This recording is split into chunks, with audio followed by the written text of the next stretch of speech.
Hello everyone, welcome to my channel. Let's read and learn with Jyotsna.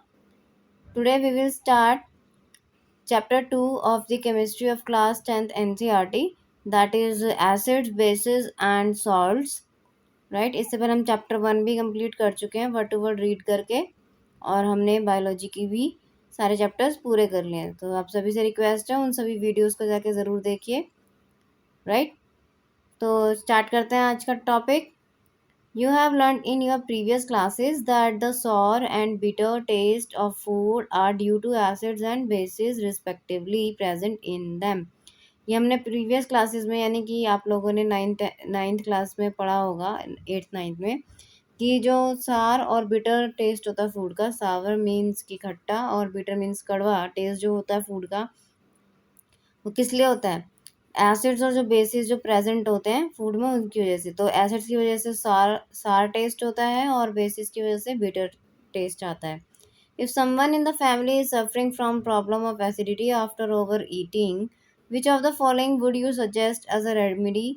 Lemon juice, vinegar और baking soda solution. अगर कोई हमारी family में acidity से सफ़र कर रहा हो, यानी किसी को एसिडिटी हो जाती है, या कब होती है एसिडिटी? जब हम ओवर ईटिंग कर लेते हैं, ज़्यादा खाना खा लेते हैं, राइट, ठीक है। और which of the following would you suggest as a remedy? तो कौन सी रेमेडी जो है हम इनमें से किसको हम एज अ रेमेडी हम उसे सजेस्ट करेंगे जिसको एसिडिटी हो जाए? अगर लेमन जूस देंगे, विनेगर देंगे, या फिर बेकिंग सोडा का सॉल्यूशन देंगे? तो एसिडिटी हो रही है तो लेमन जूस और विनेगर तो पहले ही एसिडिक होते हैं, राइट, तो इसलिए ये तो देंगे नहीं, और एसिडिटी हो जाएगी तो हम क्या देंगे रेमेडी के तौर पे? बेकिंग सोडा का सॉल्यूशन। क्यों? क्योंकि बेकिंग सोडा क्या है, इसमें बेसिक इन नेचर है, यानी बेस है वो, ठीक है ना। तो जिसको एसिडिटी होगी तो हम क्या देते हैं? बेकिंग सोडा का सॉल्यूशन। जैसे कि जो इनो वगैरह हम देते हैं वो होता क्या बेसिकली? बेकिंग सोडा का सॉल्यूशन ही होता है। Which property did you think of while choosing the remedy? तो कौन सी प्रॉपर्टी जो है आप ये इसको एज अ रेमेडी जब चूज़ कर रहे होंगे तो क्या सोच के कर रहे होंगे? यही कि भाई हम एसिडिटी जिसको हो रही है उसको हम एसिड नहीं दे सकते ना ऊपर से, और हम उसे क्या देंगे? बेसिक, कोई बेसिक सॉल्यूशन देंगे ये जो बेस होगा नेचर में। तो उसकी प्रॉपर्टी कैसी होनी चाहिए? बेस की तरह होनी चाहिए। Surely you must have used your knowledge about the ability of acids and bases to nullify each others effect. तो वो ये क्या कह रहा है कि आप जो भी रेमेडी आप चूज़ करेंगे वो अपनी नॉलेज यूज़ करते हुए करेंगे कि ये क्या एबिलिटी होती है एसिड्स और बेसिस की, कि वो जो है एक दूसरे को, अपने एक दूसरे के इफेक्ट को क्या कर देते हैं? नलिफाई कर देते हैं। तो जिसको एसिडिटी हो रही है उसको हम बेसिक सोल्यूशन क्यों दे रहे हैं? बेकिंग सोडा का सोल्यूशन क्यों दे रहे हैं? क्योंकि वो बेसिक इन नेचर है। और ऐसा क्यों कर रहे हैं हम? क्योंकि जो एसिड्स और बेस होते हैं उनकी प्रॉपर्टीज़ होती है, जब वो रिएक्ट करते हैं एक दूसरे से तो वो क्या करते हैं? एक दूसरे के इफेक्ट को नलीफाई करते हैं। तो जिसको एसिडिटी है उसको अगर हम बेसिक सोल्यूशन देंगे तो उस एसिडिटी को वो नलीफाई कर देगा वो बेस, तो उसको उस प्रॉब्लम से जो है छुटकारा मिल जाएगा। Right, you recall how we tested sour and bitter substances without testing them. तो कह रहा है रिकॉल कीजिए कि कैसे हमने सार और बिटर सब्सटेंसेस को टेस्ट किया था बिना उन्हें टेस्ट किए। एक तो हम एसिड्स और बेसिस को टेस्ट करके भी बता सकते हैं। अगर सार टेस्ट आ रहा होगा तो एसिड होगा, बिटर टेस्ट आ रहा होगा तो बेस होगा। बट हम सभी एसिड्स और सभी बेसिस को तो हम टेस्ट ही नहीं कर सकते ना, ठीक है ना। तो उनको हम बिना टेस्ट किए कैसे टेस्ट कर सकते हैं? तो प्रीवियस क्लासेस में आपने पढ़ा है होगा, तो उसी चीज़ को अभी रिकॉल करने को कह रहा है। आगे देखते हैं कैसे किया था। You already know that acids are sour in test. ये आपको पहले से ही पता है कि एसिड्स क्या होते हैं? सार होते हैं टेस्ट में, खट्टे होते हैं टेस्ट में। And change the colour of blue litmus to red. और वो क्या करते हैं? ब्लू लिटमस जो होता है उसका कलर चेंज कर देते हैं रेड में। एसिड का अगर हमने टेस्ट करना होगा तो लिटमस पेपर का वो करते हैं ना हम टेस्ट। अगर ब्लू लिटमस अगर उस एसिड में हम डिप करेंगे तो कैसा हो जाता है? रेड हो जाता है। ये हमने प्रीवियस क्लासेस में पढ़ा है आप लोगों ने। Whereas bases are bitter. Bases क्या होते हैं? बिटर होते हैं, कड़वे होते हैं।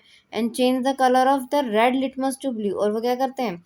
जो रेड लिटमस होता है उसका कलर चेंज हो जाता है ब्लू में, अगर हम उसे बेसिक मीडियम में अगर हम लिटमस पेपर को डिप करेंगे तो जो रेड कलर का लिटमस होगा वो ब्लू कलर में चेंज हो जाएगा। ये सभी को पता है, अभी तक आपने ये पढ़ा हुआ है पहले से ही। Litmus is a natural indicator. तो लिटमस एक क्या है, जो हम लिटमस बोल रहे हो क्या है, एक नेचुरल इंडिकेटर है। नेचुरल मीन्स क्या होगा, जो हमने नेचुरल सब्सटेंसेस से डिराइव किए होंगे, एक्सट्रैक्ट किया होगा जिन्हें प्लांट्स वगैरह से, है ना, तो वो इंडिकेटर की तरह काम करता है। Turmeric is another such indicator. और जो टर्मरिक होती है, हल्दी होती है जो, वो भी एक नेचुरल इंडिकेटर ही है। Have you notice that a stain of curry on a white cloth becomes reddish brown when soap which is basic in nature is scrubbed on it. वो कह रहे हैं कि क्या आपने नोटिस किया कि अगर किसी करी का स्टेन या हमारे कपड़ों पे किसी खाने पीने का दाग लग जाता है, करी का दाग लग जाता है, तो वाइट क्लॉथ पे तो क्या हो जाता है, वो कैसा हो जाएगा, पहले तो येलो ही दिख रहा है ऑफ कोर्स। तो उसके बाद क्या होगा, अगर हम उसमें साबुन लगाते हैं तो वो रेडिश ब्राउन कलर में चेंज हो जाता है। तो ऐसा क्यों होता है, क्योंकि सोप क्या है, बेसिक इन नेचर है। जैसे हम उस सोप को स्टेन पे, उस दाग पे रगड़ते हैं, तो क्या होता है, रेडिश ब्राउन में चेंज हो जाता है। It turns yellow again when the cloth is washed with plenty of water. और वो दोबारा से येलो कलर में चेंज हो जाता है जब हम उसको साबुन जो हमने लगाया था उसको ऑब्वियसली हम रिंस करेंगे, वॉश करेंगे उस वाइट क्लॉथ को दोबारा से अच्छे से साबुन निकालने के लिए। तो क्या होगा, वो दोबारा से जो स्टेन रेडिश ब्राउन हो गया था उसका कलर दोबारा से क्या हो जाएगा, येलो कलर का हो जाएगा। You can also use synthetic indicators such as methyl orange and phenolphthalein to test for acids and bases। तो ये तो हमने नेचुरल इंडिकेटर्स बताया, जैसे लिटमस हो गया और टर्मरिक हो गया। एक होते हैं सिंथेटिक इंडिकेटर्स। सिंथेटिक वही मैन मेड, जो हमने मैन मेड होते हैं, जो लेबोरेटरीज वगैरह में खुद बनाए हैं, जो नेचुरल चीज़ों से एक्सट्रैक्ट नहीं किए हैं ऑफ कोर्स, तभी हम उन्हें सिंथेटिक बोल रहे हैं। तो कौन कौन से हैं, मिथाइल ऑरेंज और फिनोफ्थलीन जो है बहुत ही ज़्यादा यूज़ किए जाते हैं as indicator for to test for acids and bases, acids और बेसिस को टेस्ट करने के लिए। In this chapter we will study the reactions of acids and bases. इस चैप्टर में हम एसिड और बेसिस की रिएक्शंस पढ़ेंगे, क्योंकि एसिड्स और बेसिस होते क्या हैं वो आप प्रीवियस क्लासेस में पढ़ चुके हैं। कैसे उन्हें टेस्ट करते हैं, कैसे वो रेड लिटमस को ब्लू करता है, कौन ब्लू लिटमस को रेड करता है, ये सब आप प्रीवियस क्लासेस में पढ़ चुके हैं, ये सब आपको पता है, राइट। तो अब हम इस चैप्टर में, इस क्लास में हमें पढ़ना है कि एसिड्स और बेसिस कैसे रिएक्ट करते हैं, उनकी क्या क्या रिएक्शंस होती हैं। How acids and basis cancel out each others effects. जैसा कि अभी हमने ऊपर पढ़ा कि एसिड्स और बेसिस जो हैं एक दूसरे के इफेक्ट को नलीफाई करते हैं, तो ऑब्वियसली हम उन्हें रिएक्ट करवाएंगे, तो एक दूसरे का क्या रिएक्शन हो रही होगी कि वो नलीफाई कर रहे होंगे एक दूसरे के इफेक्ट को। तो ये सब रिएक्शन हम पढ़ेंगे। And many more interesting things that we use and see in our day to day life. और बहुत सारी चीज़ें जो हम अपने डे टू डे लाइफ में यूज़ करते हैं, ये सब हम देखेंगे। इससे पहले हमें क्या पढ़ना है, डू यू नो वाला section, that is litmus solution is a purple dye. जो अभी हमने लिटमस की बात करी, वो दरअसल होता क्या है, हमने पढ़ा कि एक नेचुरल इंडिकेटर है, और होता कैसा है वो, लिटमस का सॉल्यूशन जो होता है एक पर्पल डाई होती है, जो कैसी कहाँ से निकाली है, extracted from lichen, a plant belonging to the division Thylophyta, and is commonly used as an indicator। अब ये लाइकन क्या है, जैसे कि मैंने बताया कि ये लिटमस क्या है, नेचुरल इंडिकेटर है। नेचुरल क्यों बोल रहे हैं, क्योंकि हमने इसको नेचुरल सब्सटेंसेस में से एक्सट्रैक्ट किया होगा। तो वो नेचुरल प्लांट, वो क्या हो सकते हैं, प्लांट्स हो सकते हैं या कोई और अदर ऑर्गेनिजम्स हो सकते हैं, ठीक है। तो ये जो लिटमस है ये कहाँ से एक्सट्रैक्ट किया जाता है, वो लाइकन से किया जाता है, जो कि एक प्लांट है जो थाइलोफाइटा डिवीजन को बिलोंग करता है, और कॉमनली यूज़ करते हैं उसे एज ए इंडिकेटर। उससे हम पर्पल कलर की डाई एक्सट्रैक्ट करते हैं, जिसे हमने लिटमस बोल दिया। अब ये लाइकन क्या होता है, लाइकन होता है ये एल्गी और जो फंजाई होते हैं, ये म्यूचुअल रिलेशनशिप में, सिम्बायोटिक रिलेशनशिप भी बोलते हैं इसको, उसमें एक साथ रह रहे होते हैं, सिम्बायोटिक, ठीक है। या फिर कह सकते हैं म्यूचुअलिज्म में। म्यूचुअलिज्म में क्या होता है, जब दो ऑर्गेनिज्म साथ में रह रहे होते हैं और दोनों ही एक दूसरे को बेनिफिट कर रहे होते हैं किसी न किसी तरीके से, तो हम ये कह रहे हैं कि भाई म्यूचुअली रह रहे हैं, फ्रेंडली रिलेशनशिप में रह रहे हैं, एक दूसरे को नुकसान नहीं पहुंचा रहे हैं बल्कि हेल्प कर रहे हैं, तो इसको हम सिम्बायोटिक रिलेशनशिप भी कहते हैं। तो लाइकेन में क्या मैंने बताया, फंजाई और एल्गी होते हैं, एक दूसरे के साथ रह रहे होते हैं। तो फंजाई क्या करता है, शेल्टर प्रोवाइड करता है एल्गी को, और एल्गी क्या करेगा, वो प्रोवाइड कर, क्या है एल्गी, ऑटोट्रॉफ है, जो अपना फूड खुद बना सकता है। तो वो क्या कर रहा है, अब फूड बनाता है तो वो जो न्यूट्रिशन, जो फूड है वो फंजाई को प्रोवाइड कर रहा है। तो फंजाई एल्गी से न्यूट्रिशन लेता है और एल्गी को शेल्टर मिलता है फंजाई से। तो दोनों जो है सिम्बायोटिक रिलेशनशिप में, म्यूचुअलिज्म कह सकते हैं, ऐसे साथ में एक साथ रहते हैं, उसी को हम कहते हैं लाइकन। और हिंदी में कहें तो हम इनको पत्थर के फूल कहते हैं। क्यों? ये बड़े बड़े रॉक्स पे हमें लाइकन्स मिलते हैं मोस्टली। ठीक है, अ प्लांट बिलोंगिंग टू, ये हमने पढ़ लिया। तो इसी में से जो है हम लिटमस जो है पर्पल कलर की जो डाई होती है उससे हम एक्सट्रैक्ट करते हैं। By when the litmus solution is neither acidic nor basic, its colour is purple. जब ये लिटमस सॉल्यूशन ना ही एसिडिक होता है ना ही बेसिक होता है, मीन्स कि न्यूट्रल होता है, ना ही वो भी एसिडिक है ना ही वो बेसिक है, तो तब इसका कलर कैसा होगा? Purple. There are many other natural materials like red cabbage leaves, turmeric, coloured petals of sunflowers such as hydrangea, petunia, geranium, which indicate the presence of acid और बेस इन अ सॉल्यूशन।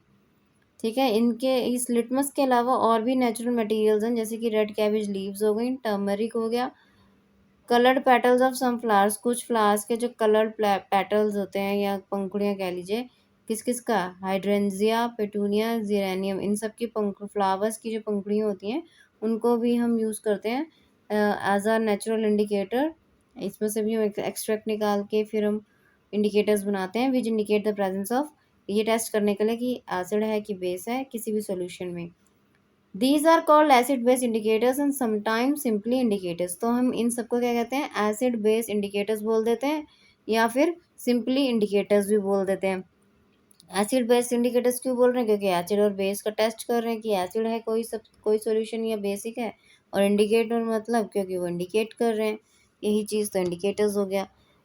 तो हमने देखा कि litmus जो है जब वो ना ही एसिडिक होता है ना ही बेसिक होता है, या फिर कह सकते हैं जब ये न्यूट्रल सॉल्यूशन होता है तो उसका कलर पर्पल होता है। और जब हम उसे एसिडिक बना देंगे तो कैसा हो जाएगा? वो रेड कलर का हो जाएगा। और अगर हम उसे बेसिक बना देंगे उसी सॉल्यूशन को तो कैसा हो जाएगा? ब्लू कलर का हो जाएगा। क्यों? क्योंकि हमने देखा लिटमस जो है एसिडिक मीडियम में रेड कलर देता है, और यही लिटमस जो है बेसिक मीडियम में ब्लू कलर का हमारे को सॉल्यूशन देता है। ये हमने लिटमस पेपर के थ्रू पढ़ा था, प्रीवियस क्लासेस में पढ़ा होगा आप लोगों ने कि लिटमस पेपर पढ़ा था। तो वो लिटमस पेपर दरअसल इस सॉल्यूशन से ही बनाया जाता है कि एक पेपर को अगर हम रेड लिटमस में डिप कर देंगे तो वो रेड कलर का हो जाएगा। ठीक है, और उसी रेड कलर के लिटमस को अगर हम किसी बेसिक सॉल्यूशन में डिप करके चेक करें तो वो कैसे हो जाएगा? ब्लू में चेंज हो जाएगा। ऐसे ही जो अगर ब्लू लिटमस पेपर है वो कैसे हुआ कि अगर हमने उसको बेसिक सॉल्यूशन में डिप किया, या बेसिक सॉल्यूशन हमने लिटमस, ये जो सॉल्यूशन है उसमें ऐड कर देंगे तो ब्लू कलर का हो जाएगा, और उसमें हम फिर वो लिटमस पेपर ऐड करेंगे तो वो ब्लू कलर का हो जाएगा। तो उसी को हम यूज़ कर सकते हैं ऐसे। बात समझ आ रही है? न्यूट्रल सॉल्यूशन है लिटमस तो पर्पल कलर का होगा, उसे हम एसिडिक बना सकते हैं उसमें एसिडिक सॉल्यूशन डाल के। जैसे कि हम उसमें अगर हम एसिडिक क्या होगा? विनेगर हो गया, लेमन जूस डाल सकते हैं, ऑरेंज जूस हो गया, ये सारे क्या एसिड होते हैं। अगर हम इसको लिटमस सॉल्यूशन में डाल देंगे तो वो पर्पल से एसिडिक मीडियम हो गया तो क्या हो जाएगा? रेड कलर का हो जाएगा। और यही अगर हम ये जो पर्पल कलर का न्यूट्रल लिटमस सॉल्यूशन है इसको अगर हम इसमें बेसिक सॉल्यूशन कोई डाल दें, जैसे कि बेकिंग सोडा वगैरह, वॉशिंग सोडा, या फिर आप नेचुरल चीज़ों में आ जाइए, करेले का एक्सट्रैक्ट, यानी कि जो हमारी बिटर गोर्ड होती है, करेला होता है उसका एक्सट्रैक्ट निकाल के हम डाल दें, खीरे का एक्सट्रैक्ट निकाल के डाल दें, कुकुम्बर का, तब भी वो क्या होगा? ये सब क्या बेसिक इन नेचर है। तो अगर हम इसको पर्पल कलर के लिटमस सॉल्यूशन डाल देंगे तो ये ब्लू कलर का हो जाएगा लिटमस सॉल्यूशन। तो इन यही हमारा क्या हुआ? इसी से फिर हम लिटमस पेपर वगैरह भी कर लेते हैं। तो अब हमने इसमें क्या पढ़ा? लिटमस सॉल्यूशन पढ़ा है, और बाकी नेचुरल इंडिकेटर्स कौन से पढ़े हैं? Red cabbage leaves, turmeric, petals of flowers such as hydrangea, petunia, geranium. ये सब आपको जो मैंने पहले भी बोला है, एनसीईआरटी बहुत ज़्यादा इंपॉर्टेंट है। इसमें जितने भी एग्जाम्पल्स हैं, जितना भी कुछ इसमें दिया होता है वो तो आपको याद अच्छे से कर ही लेना है। उसके अलावा एक्स्ट्रा कुछ पढ़ सकते हैं, उसको याद रख सकते हैं, वो और भी ज़्यादा अच्छा है। बट एनसीईआरटी में जो है वो तो आपको अच्छे से याद होना ही चाहिए अपने पेपर के लिए। ठीक है ना? You have been provided with 3 test tubes. One of them contains distilled water and the two contain an acidic solution and a basic solution respectively. If you are given only red litmus paper, how will you identify the contents of each test tube? ये question में वो क्या कह रहा है कि आपके पास 3 test tubes हैं और एक टेस्ट ट्यूब में हमने डिस्टिल वाटर डाल दिया और बाकी 2 में हमने क्या करा, सेकंड वाली में हमने एसिडिक सॉल्यूशन डाल दिया और एक में हमने बेसिक सॉल्यूशन डाल दिया और हमें पता नहीं है कि किस में हमने क्या डाला है। ठीक है, मतलब हमने नहीं डाला। मान लीजिए आपके सामने 3 सॉल्यूशन रखे हैं 3 टेस्ट ट्यूब में, आपको बस ये बता दिया गया कि इन तीनों में किसी एक में डिस्टिल वाटर है, किसी एक में एसिडिक सॉल्यूशन है और किसी एक में बेसिक सॉल्यूशन है। आपको पता लगाना है कि किस में कौन सा सॉल्यूशन है, कौन सी टेस्ट ट्यूब में, कौन सी टेस्ट ट्यूब में एसिडिक सॉल्यूशन है, कौन सी टेस्ट ट्यूब में बेसिक सॉल्यूशन है और कौन सी टेस्ट ट्यूब में डिस्टिल्ड वाटर है। और क्या दे दिया हमारे को, सिर्फ रेड लिटमस पेपर दिया है। ठीक है, रेड लिटमस पेपर अगर हमें दिया तो हम कैसे आइडेंटिफाई करेंगे कि कौन सी टेस्ट ट्यूब में क्या है। तो ये तो बहुत ही सिंपल तरीका है ना। ये मान लीजिए 3 टेस्ट ट्यूब्स हैं, अभी हमें नहीं पता है किसमें क्या है। ठीक है, रेड लिटमस पेपर लेकिन हमारे पास है। ठीक है, ये मान लीजिए ये रेड लिटमस पेपर है हमारे पास। तो अगर हम पहले इस रेड लिटमस पेपर को इसमें डिप करेंगे, इस वाले सॉल्यूशन में, ठीक है, तो अगर हम इसमें डिप करते हैं तो ये, अगर इसमें कोई कलर चेंज नहीं आता तो इसका भी हमें नहीं पता कि डिस्टिल वाटर है या एसिड सॉल्यूशन है। क्यों? क्योंकि रेड लिटमस पेपर है, ये हमें पता है वो अगर बेसिक सॉल्यूशन में जाएगा तो वो ब्लू कलर में चेंज हो जाएगा। अगर हमने माना इसमें डाला तो कोई कलर चेंज नहीं हुआ, इसका मतलब इसमें बेसिक सॉल्यूशन नहीं है। इसमें डालेंगे इसी रेड पेपर को, लिटमस पेपर को, तब भी अगर कलर चेंज नहीं होता तो हम समझ जाएंगे कि भाई इसमें भी बेसिक सॉल्यूशन नहीं है। और इसको फिर हमने लास्ट में इस वाले टेस्ट ट्यूब में डाला, डिप किया, तो ये क्या हो जाएगा, जैसे हमने इसको डिप किया इसमें तो किस में चेंज हो जाएगा, ये चेंज हो जाएगा ब्लू कलर में। अब हमारे को मिल जाएगा ब्लू कलर का लिटमस पेपर। ये इतना हमने डिप किया था, इतना ब्लू ब्लू हो जाएगा। ठीक है, बाकी तो ये हमारा रेड था ही, तो ये हमें ऐसा दिखने लगेगा। जितना हम डिप करेंगे उतना हम पार्ट हमारे को ब्लू दिखने लगेगा बेसिक सॉल्यूशन में। तो हमें पता चल जाएगा कि ये क्या है। ये इसमें जैसे चेंज हुआ कलर ब्लू हुआ, अब हम समझ जाएंगे कि ये बेसिक सॉल्यूशन है। तो एक हमें पता चल गया इस टेस्ट ट्यूब में तो भाई बेसिक सॉल्यूशन है। अब हमारे पास बची एक ये वाली टेस्ट ट्यूब और एक ये वाली टेस्ट ट्यूब। अब ये जो ब्लू कलर का हुआ है, अब हमें पता है भाई ब्लू कलर का जो ब्लू कलर का जो लिटमस पेपर होता है वो एसिडिक सॉल्यूशन में जाके रेड कलर का हो जाएगा, रेड कलर देगा, ये हम पढ़ चुके हैं। तो अब इसको हम इन दोनों टेस्ट ट्यूब में डिप करेंगे। ठीक है, अब हमारे पास क्या हो जाएगा, हमारे पास सिर्फ 2 टेस्ट ट्यूब रह गई। एक में तो हमें पता कर लिया कि वो बेसिक सॉल्यूशन उसमें, तो उसको हटा दिया। अब हमारे पास जो रेड लिटमस पेपर बचा है ब्लू कलर का, ठीक है, उसको हमने इसमें डिप किया तो उसने कोई कलर चेंज नहीं किया मान लीजिए, और इसमें किया तो भाई वो जो ब्लू कलर का था, आधा ब्लू और आधा रेड था ना पहले, क्योंकि हमारे को रेड दिया हुआ था, हमने आधे भी हुआ था। ठीक है, तो ऐसा था वो। जैसे ही हमने इसको इसमें डिप किया इस वाले टेस्ट ट्यूब में, तो ये पूरा फिर से रेड हो गया इतना। ये जो ब्लू कलर दे रहा था यहाँ पे भी रेड रेड हो गया। तो इसका मतलब यही है कि जैसे इस सोल्यूशन में डाला तो ये ब्लू लिटमस जो है रेड कलर में चेंज हो गया। इसका मतलब इस वाले में एसिडिक सोल्यूशन है। अब अगर इसमें एसिडिक सोल्यूशन है तो ऑब्वियस सी बात है एक थर्ड जो बची है टेस्ट ट्यूब उसमें डिस्टिल वाटर होगा। ठीक है, तो हमने पता लगा लिया रेड लिटमस से ही कि किस में एसिडिक सोल्यूशन था, किस में बेसिक सोल्यूशन था और किस में डिस्टिल वाटर था। और डिस्टिल वाटर के साथ कोई भी कलर चेंज नहीं होगा, वो न्यूट्रल होता है इस वजह से, राइट। तो हमने पता लगा लिया इस क्वेश्चन को कैसे सॉल्व करना था। अगर वो हमें ब्लू लिटमस पेपर रहते तो वो ब्लू लिटमस पेपर भी हम ऐसे ही करते, तीनों टेस्ट ट्यूब में डिप करके देखते, जिसमें वो रेड कलर का हो जाता तो हम समझ जाते कि वो एसिडिक सॉल्यूशन वाली टेस्ट ट्यूब है। फिर वो जो रेड कलर की होगी थी फिर उसको हम बेसिक सॉल्यूशन वाले में जब डालते तो वो अपने आप ब्लू कलर की हो जाती, तो पता चलता कि वो बेसिक सॉल्यूशन वाली टेस्ट ट्यूब है। और फिर से और जो थर्ड बचेगी उसमें डिस्टिल वाटर ही हो गया ऑब्वियसली। तो ये इतना इजी क्वेश्चन था। Understanding the chemical properties of acids and basis. अब हमें क्या देखनी, केमिकल प्रॉपर्टीज देखनी है एसिड और बेसिड दोनों की। Collect the following solutions from the science laboratory, hydrochloric acid, sulphuric acid, nitric acid, acetic acid, sodium hydroxide, calcium hydroxide, potassium hydroxide, magnesium hydroxide and ammonium hydroxide. तो ये जितने भी हमारे एसिड, एसिड तो जिनके सामने नाम लिखा है वो तो आप समझ जाएंगे वो एसिड ही हैं।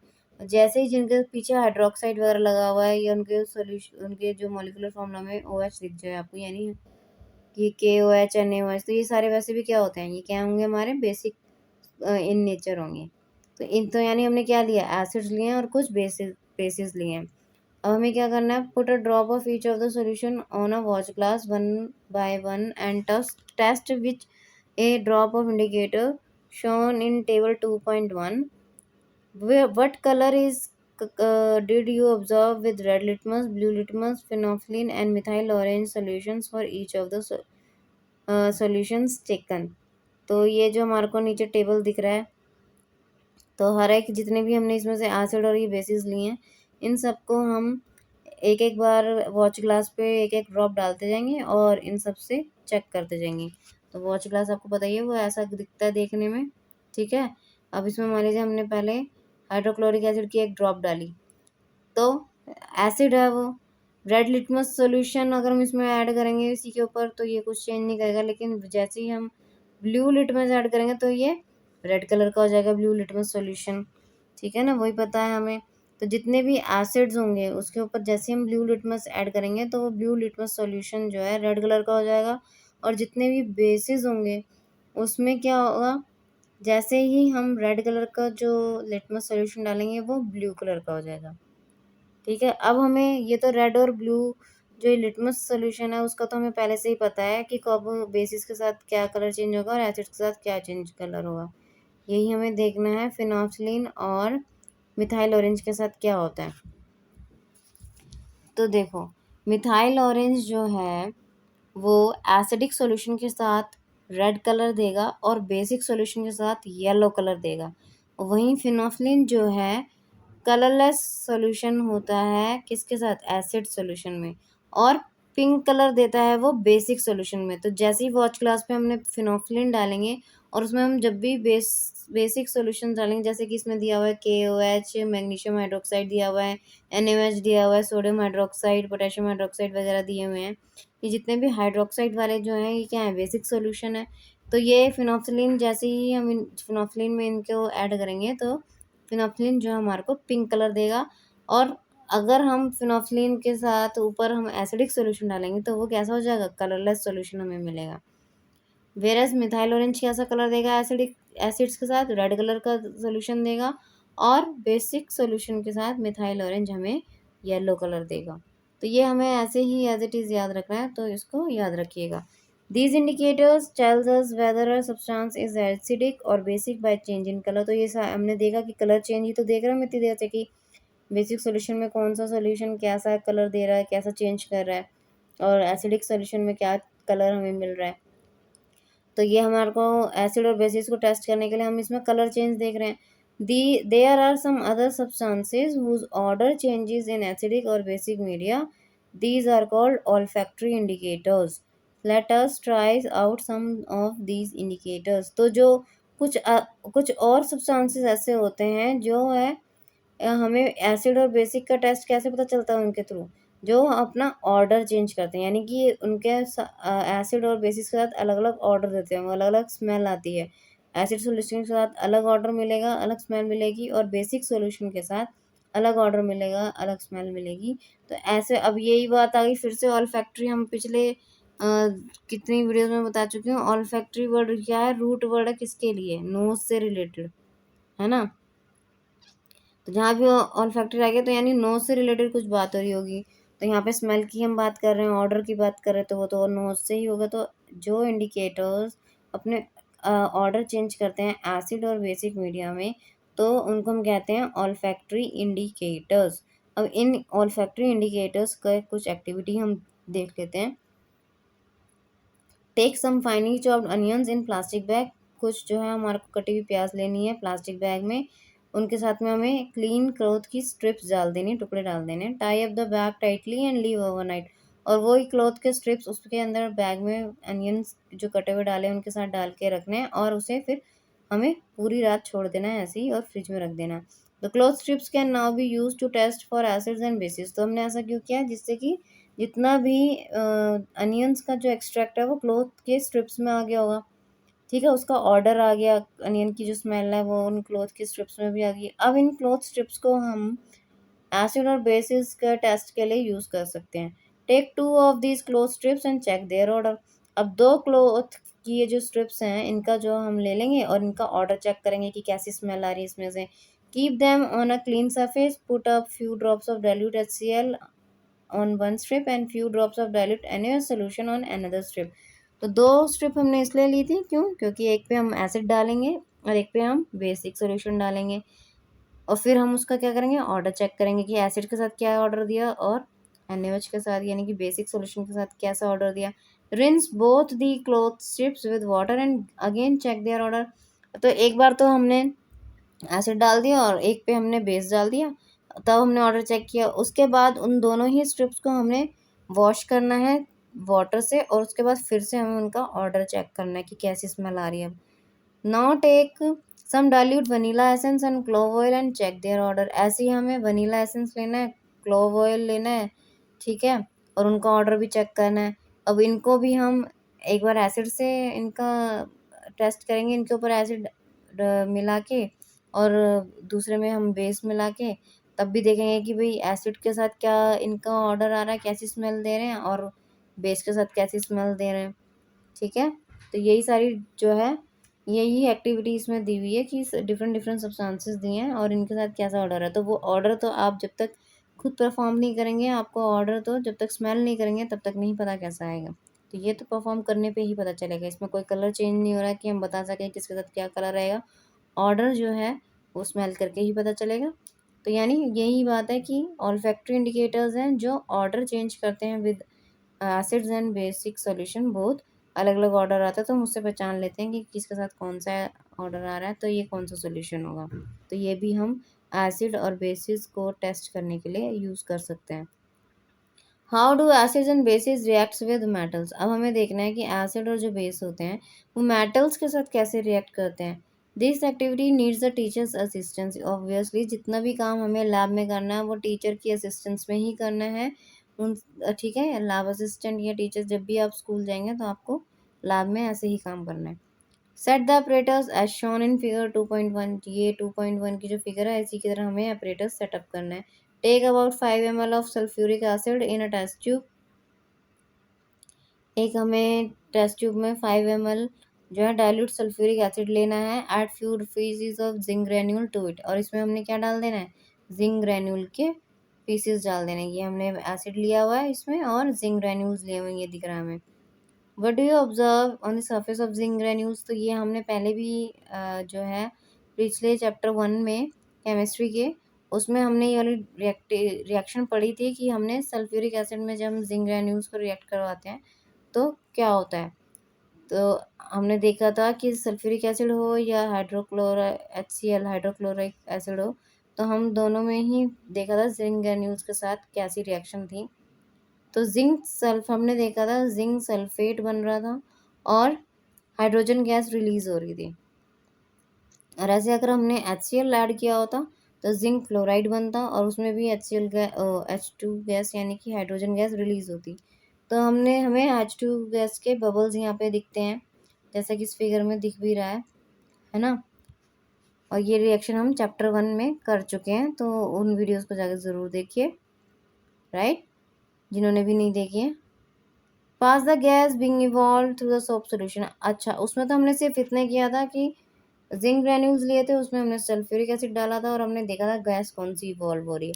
इसमें जो ये गैस निकल रही है जो कि हमें पता है हाइड्रोजन गैस निकलेगी, उसको हम दूसरी एक टेस्ट ट्यूब ग्लास ट्यूब से हम उसको एक दूसरे बीकर में या दूसरे कंटेनर में ले जाएंगे जिसमें हमने क्या रखा हुआ है, सोप सोल्यूशन लिया होगा।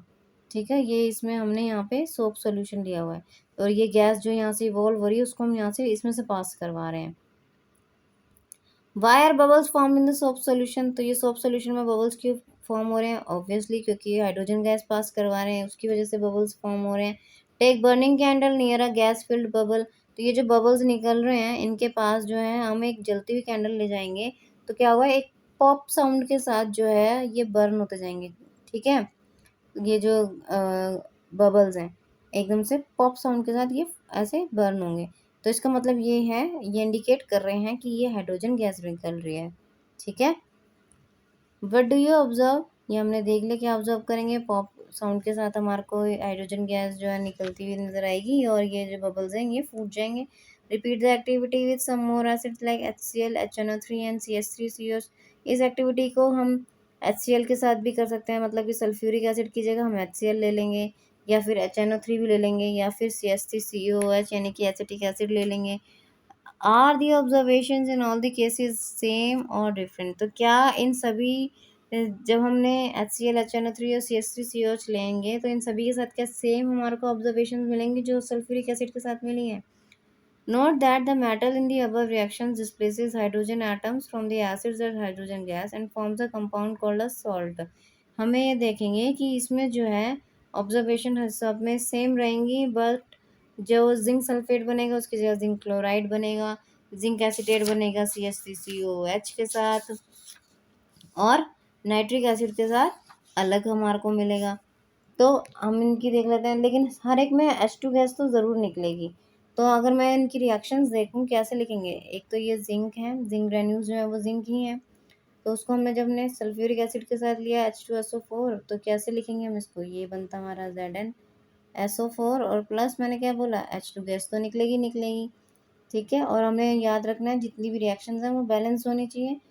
तो ये तो हमारा जिंक सल्फेट हो गया और ये हमारी हाइड्रोजन गैस निकल गई।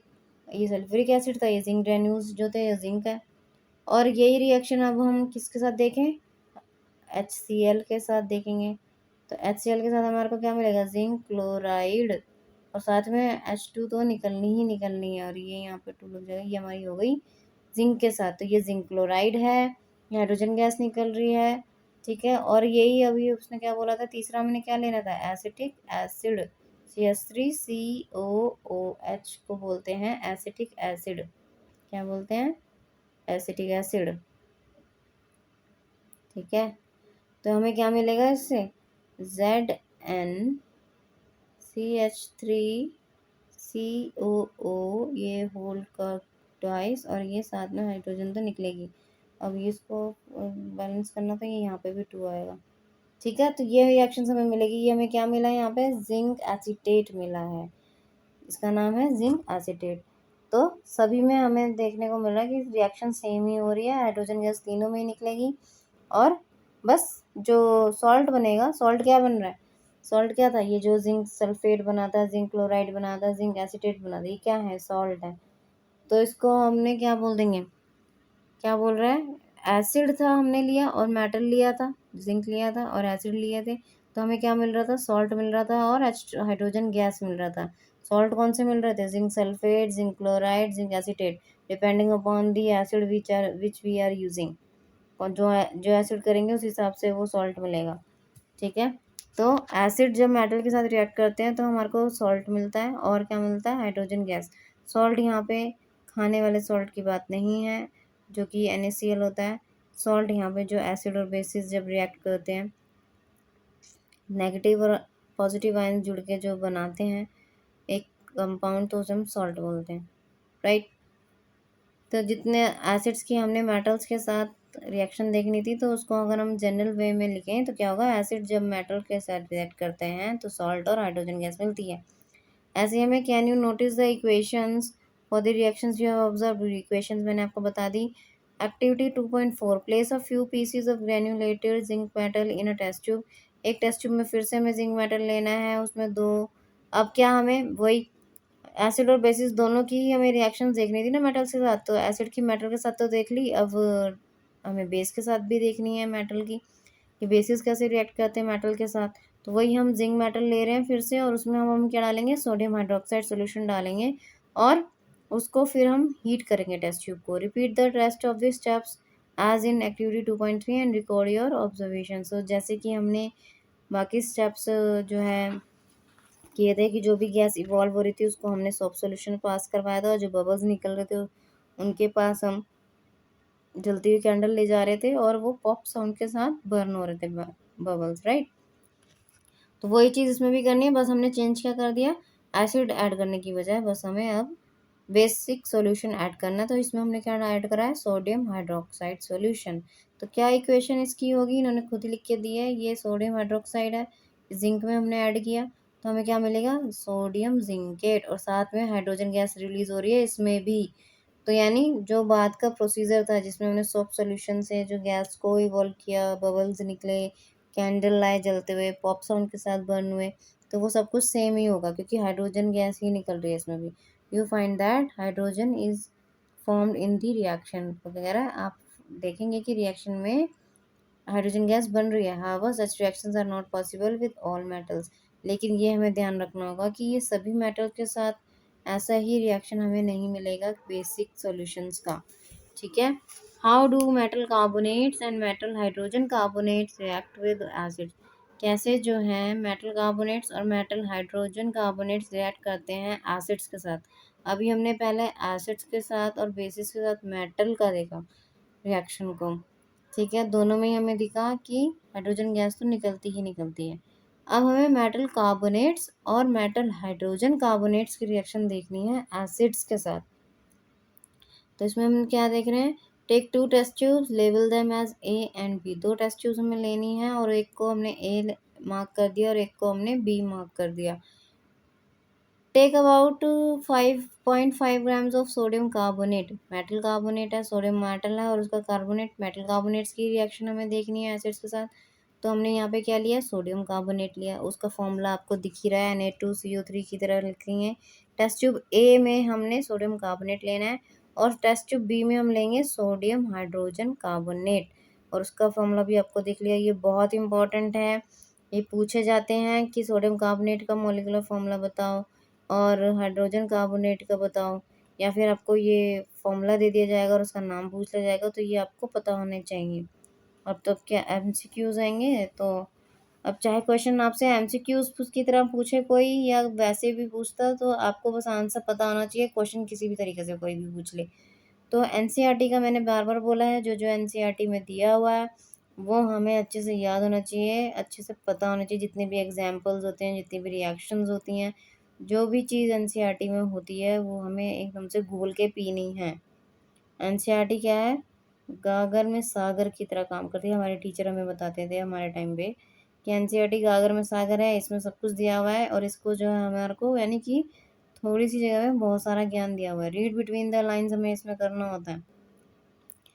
ठीक है ना, मतलब कि क्या मतलब निकल रहा है किसी लाइन का, सारे मतलब समझने होते हैं, जितना भी कुछ इसमें दिया हुआ वो सब हमें अच्छे से पढ़ना ही पढ़ना है।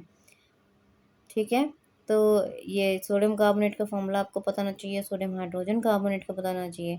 टेस्ट ट्यूब ए में हमने सोडियम कार्बोनेट लिया है, टेस्ट ट्यूब बी में हमने सोडियम हाइड्रोजन कार्बोनेट लिया है। Add about 2 ml of hydro dilute HCl to both the test tubes. अब दोनों ही टेस्ट ट्यूब्स में हमें HCl डाइल्यूट HCl डालना है। ठीक है, दोनों ही टेस्ट ट्यूब में हमने डाइल्यूट HCl डाल दिया है। व्हाट डू यू ऑब्जर्व, तो क्या ऑब्जर्व करेंगे, pass the gas produce in each case through lime water. तो दोनों ही टेस्ट ट्यूब में जब हमने HCl डाला है तो कोई एक गैस रिलीज होगी और उस गैस को हमें लाइम वाटर से पास करवाना है। लाइम वाटर क्या होगा, देखो, और उसको हमने क्या करना है, जैसे कि वो क्या कह रहे हैं 2.2 में हमें दिखाया है। देखो क्या हो रहा है, देख लेते हैं इसको 2.2 को भी क्या किया हुआ है। ये टेस्ट ट्यूब को आपको स्टैंड और कॉर्क वगैरह ये सब पता ही है आपको। ठीक है, इसमें हमने क्या डाल दिया, सोडियम कार्बोनेट लिया हुआ और उसमें हमने डाइल्यूट HCl डाला है।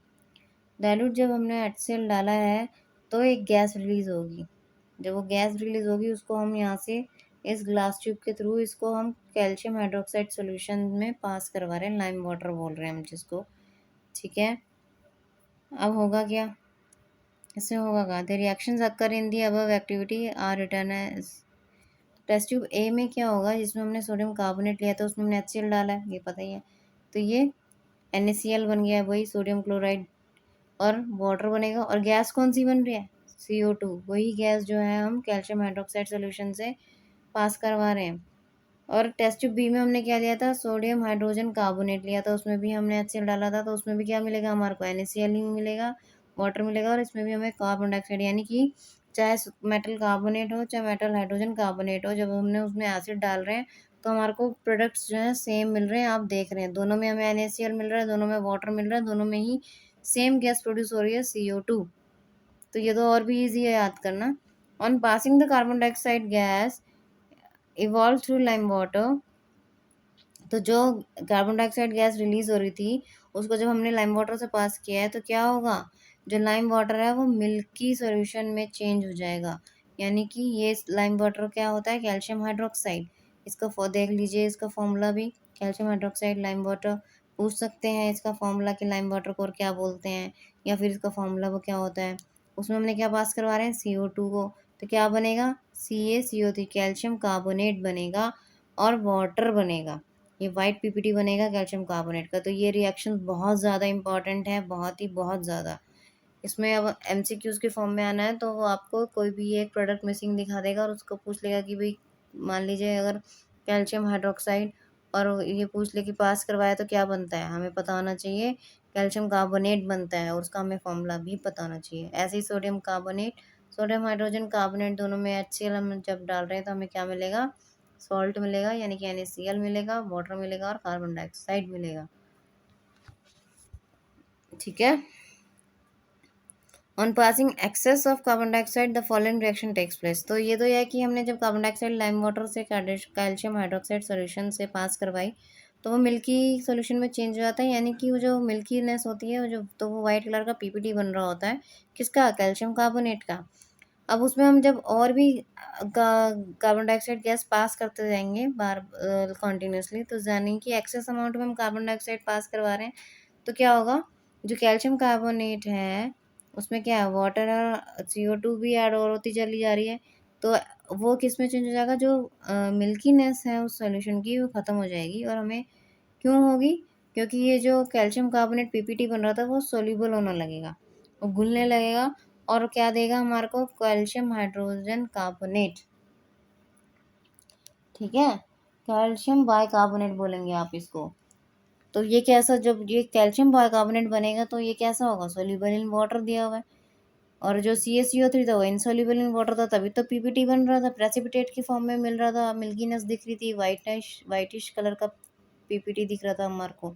लेकिन हमने जब उसमें और कार्बन डाइऑक्साइड ऐड करते गए, पास करते गए, तो वो सोल्यूबल होना शुरू हो जाएगा और हमारे को जो अब मिलेगा वो क्या मिलेगा, कैल्शियम बाइकार्बोनेट मिलेगा, जो कि क्या है, सोल्यूबल इन वाटर। तो ये बहुत ज़्यादा इंपॉर्टेंट रिएक्शंस हैं, ये सारे इंपॉर्टेंट फार्मूलाज हैं, ये सब पता होने चाहिए किसका क्या प्रोडक्ट है, किसका क्या फॉर्मूला है सब। Limestone, chalk and marble are different forms of calcium carbonate. Calcium carbonate के ही डिफरेंट फॉर्म्स कौन कौन से हैं, लाइमस्टोन हो गया, चॉक हो गया, मार्बल हो गया। यानी कि चाहे लाइमस्टोन हो, चाहे चॉक हो, चाहे मार्बल हो, ये क्या होते हैं, कैल्शियम कार्बोनेट ही होते हैं। ठीक है, तो ये क्वेश्चन भी पूछा जा सकता है, बहुत इंपॉर्टेंट है एक एक line. All metal carbonates and hydrogen carbonates react with acids to give a corresponding salt, carbon dioxide and water. तो हमने देखा जैसे कि अभी कि जो जो जितने भी मेटल कार्बोनेट्स होते हैं या फिर मेटल हाइड्रोजन कार्बोनेट्स होते हैं, और एसिड्स के साथ जब रिएक्ट करते हैं तो वो सॉल्ट देते हैं, कार्बन डाइऑक्साइड देते हैं और वाटर देते हैं। सॉल्ट कैसे देंगे, जो भी हमने एसिड यूज़ करा होगा उसी के हिसाब से हमारे को, और मेटल यूज़ करा होगा उसी के हिसाब से हमारे को कॉरस्पॉन्डिंग सॉल्ट मिलेगा। ठीक है, जैसे कि हमने सोडियम कार्बोनेट और सोडियम हाइड्रोजन कार्बोनेट यूज़ किया था और हमने एसिड में HCl यूज़ किया था तो हमारे को NaCl मिल रहा था। HCl से Cl आ रहा था और सोडियम कार्बोनेट और सोडियम हाइड्रोजन कार्बोनेट से सोडियम आ रहा था, उसने सॉल्ट बना दिया NaCl। और साथ में कार्बन डाइऑक्साइड और वाटर तो बनना ही है। तो जनरल फॉर्म क्या हो गई, मेटल कार्बोनेट हो या मेटल हाइड्रोजन कार्बोनेट हो, वो एसिड के साथ रिएक्ट करके हमें सॉल्ट, कार्बन डाइऑक्साइड और वाटर देंगे। तो ये हमें सब पता होना चाहिए। हमने देखा एसिड और बेस दोनों जब रिएक्ट करते हैं मेटल्स के साथ तो हमें सॉल्ट और हाइड्रोजन गैस मिलती है, चाहे एसिड हो चाहे बेस हो। और ऐसे ही हमें सोडियम कह रही मेटल हाइड्रोजन कार्बोनेट्स हों या मेटल कार्बोनेट्स हों, जब वो एसिड्स के साथ रिएक्ट करेंगे तो हमारे को corresponding salt plus carbon dioxide plus water मिलेगा ही मिलेगा। नेक्स्ट एक्टिविटी है हमारी, how do acids and basis react with each other. अभी तक तो हमने मेटल्स और मेटल कार्बोनेट्स और इन सब के साथ देखा। अब ये एक दूसरे के साथ कैसे रिएक्ट करते हैं, जैसा कि हमने देखा था कि एसिडिटी को जब हम नलीफाई करना चाहते हैं तो हम बेसिक सॉल्यूशन देते हैं। क्यों कर देते हैं? क्योंकि एसिड और बेस एक दूसरे के इफेक्ट को नलीफाई करते हैं। तो यही हमें देखना है, एसिड और बेसिस को एक दूसरे को जब हम रिएक्ट कराएंगे तो कैसे रिएक्ट करते हैं। Take about 2 ml of dilute NaOH solution in a test tube and add 2 drops of phenolphthalein solution. What is the colour of the solution? क्या कह रहा है, एक टेस्ट ट्यूब में हमें NaOH सॉल्यूशन लेना है। NaOH सॉल्यूशन है यानी कि ये बेसिक सॉल्यूशन है। अब इसमें हमने फिनोल्फिन डालना, इंडिकेटर होता है फिनोल्फिन, सिंथेटिक इंडिकेटर हमें पता है। और हमने अभी पढ़ा था कि फिनोल्फिन जो है बेसिक सॉल्यूशन में पिंक कलर देता है। तो जब हम NaOH जो क्या है, बेस है,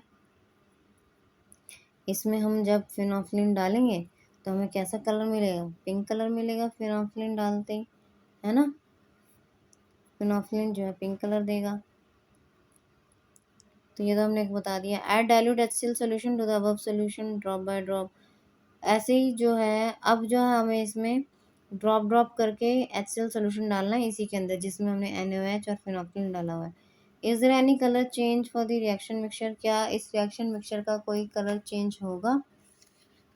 Y did the colour of phenolphthalein change after the addition of an acid? तो हमें पता है कि बेसिक सॉल्यूशन के साथ तो फिनोल्फिन ने पिंक कलर देना था, लेकिन जैसे जैसे हमने एसिड डालते गए, जो पिंक कलर है फिनोल्फिन का, वो क्या हो जाएगा? वो कलरलेस में चेंज हो जाएगा। क्यों? क्योंकि हमने देखा था एसिड के साथ फिनोल्फिन क्या करता है, वो कलरलेस सॉल्यूशन देता है। तो यानी जो पिंक कलर था अब वो धीरे धीरे डिसअपियर होना शुरू हो जाएगा और हमारे को कलरलेस सॉल्यूशन मिलना शुरू हो जाएगा। Right now add few drops of NaOH to the above mixture. अब उसी में जब हमारे को कलरलेस सोल्यूशन जो बन गया अब एसिड डालने से, अब हम उसमें फिर से बेसिक सोल्यूशन डाल रहे हैं, NaOH डाल रहे हैं फिर से। तो क्या होगा, जो फिनोल्फिन का पिंक कलर डिसअपियर हो गया था एसिड के डालने से, अब वो पिंक कलर फिर से हमें दिखना शुरू हो जाएगा। क्यों? क्योंकि बेसिक सोल्यूशन हम ऐड कर रहे हैं और फिनोल्फिन जो है फिर से हमारे को पिंक कलर देना शुरू कर देगा। Why do you think this has happened? ऐसा क्यों हो रहा है? जो ये फिनोल्फिन का पिंक कलर है वो दोबारा से रीअपियर हुआ है, ऐसा क्यों हो रहा है?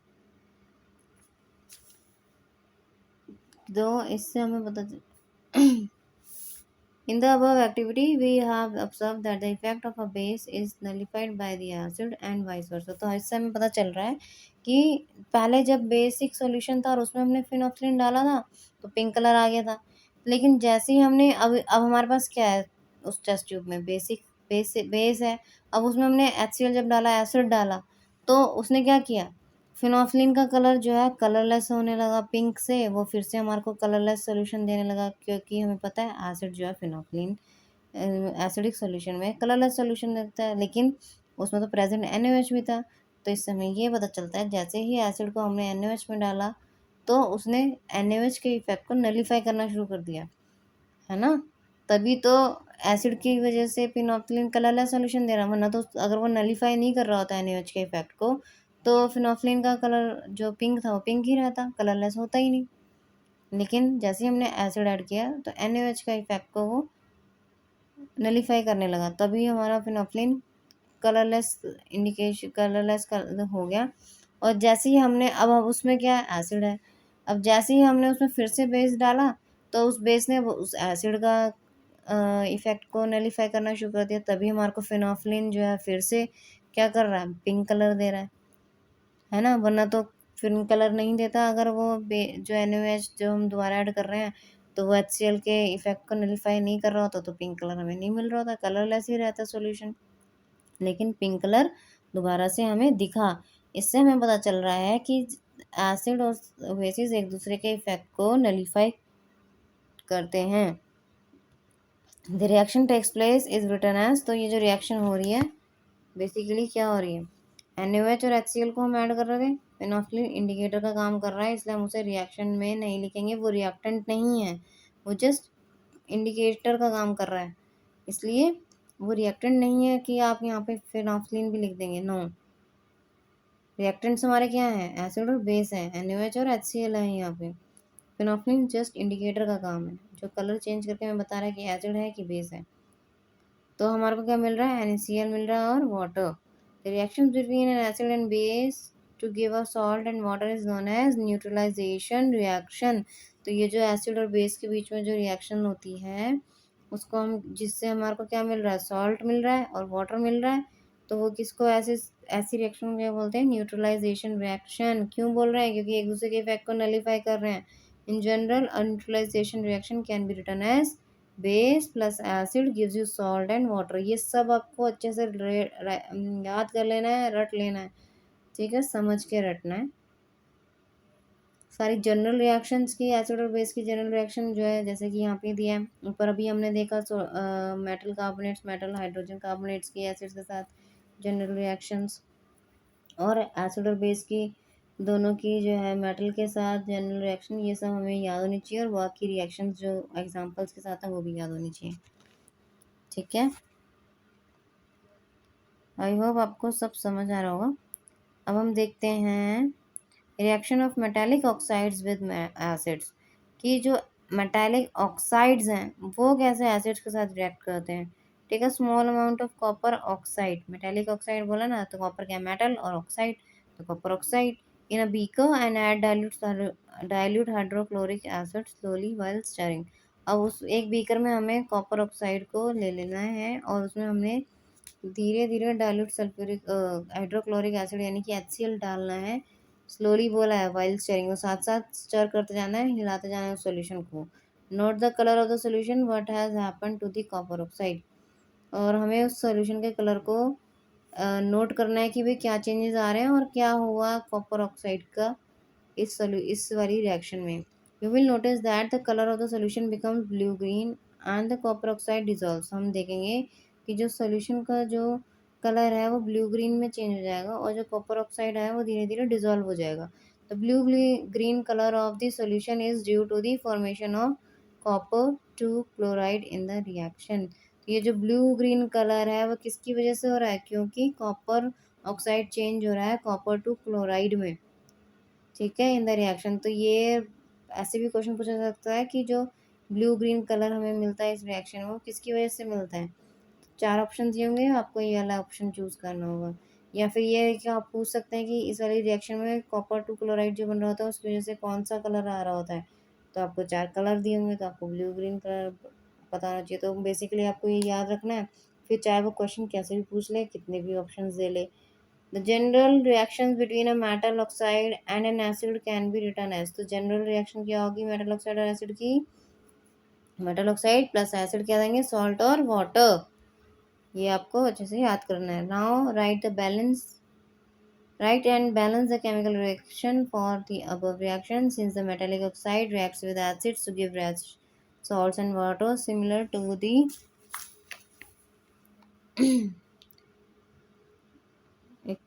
reactions of a base with an acid, metallic oxides are all said to be basic oxides, ठीक है। तो इसकी रिएक्शन जो अभी हमने पढ़ा कि कॉपर ऑक्साइड में हमने HCl डाला तो क्या होगी, एक मिनट, ये हमने HCl डाला था, साथ में कॉपर ऑक्साइड था, तो कॉपर ऑक्साइड ऐसा होता है, और इसकी रिएक्शन क्या बन जाएगी हमारे को, CuCl2 बनेगा, साथ में वाटर बनेगा, ठीक है। ये इसकी रिएक्शन होगी और इसको हम देख लेते हैं बैलेंस है कि नहीं। अब बैलेंस हो गई है, ठीक है। तो ये कैसा होता है, ये ब्लैक इन कलर होता है, राइट। और जब वो स्टर हो रहा था तो कॉपर टू क्लोराइड बन रहा था, जो HCl प्लस CuO हमारे को क्या दे रहा था, CuCl2। ये ब्लू ग्रीन था, ये ब्लू ग्रीन कलर दे रहा था, और यहाँ पे ये ब्लैक कलर का होता है कॉपर ऑक्साइड, साथ में पानी तो है ही, वाटर तो है ही, ठीक है। तो ये हमको पता होना चाहिए, राइट। तो इसकी मैंने रिएक्शन भी बता दी। Reactions of a non metallic oxide with base, अब जो है हमने मेटल ऑक्साइड की एसिड के साथ देख ली, और अब हम देखेंगे कि नॉन मेटालिक ऑक्साइड की बेस के साथ कैसी रिएक्शंस होती हैं।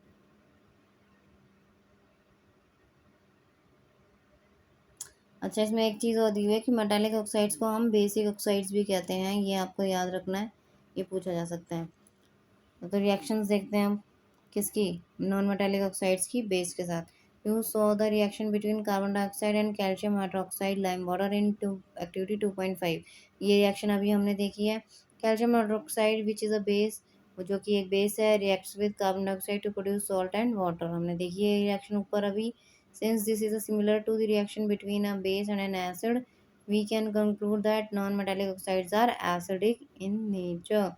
तो हम इससे कंक्लूड कर सकते हैं कि जो नॉन मेटालिक ऑक्साइड होते हैं वो एसिडिक इन नेचर होते हैं, और जो मेटालिक ऑक्साइड होते हैं वो बेसिक ऑक्साइड होते हैं, यानी कि बेसिक इन नेचर होते हैं. ये क्वेश्चन पूछा जा सकता है, इंपॉर्टेंट है, ये आपको मार्क करके रखना है. ये दोनों चीज़ें, मेटालिक वाले बेसिक ऑक्साइड्स होंगे और नॉन मेटालिक वाले एसिडिक इन नेचर होंगे. ठीक है.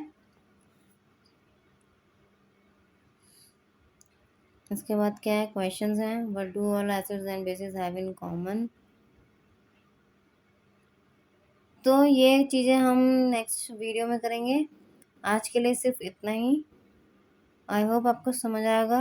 इसके आगे का पार्ट हम नेक्स्ट वीडियो में कवर कर लेंगे. जब तक आप पढ़ते रहिए और रिवाइज करते रहिए सारी चीज़ों को. जिन्होंने भी मेरी पुरानी वीडियोस नहीं देखी हैं वो सभी वीडियोस आप ज़रूर देखिएगा जाके. मैंने सभी के एंड बायोलॉजी पूरी करवा दी है क्लास 10th की, और केमिस्ट्री का चैप्टर 1 भी पूरा करवा दिया है. सभी के मैंने हैंड रिटन नोट्स भी दिए हैं, और जिनके नहीं दिए हैं वो भी जल्दी वीडियोस आएंगी. So please don't forget to like, share and subscribe to my channel. Till then, bye bye.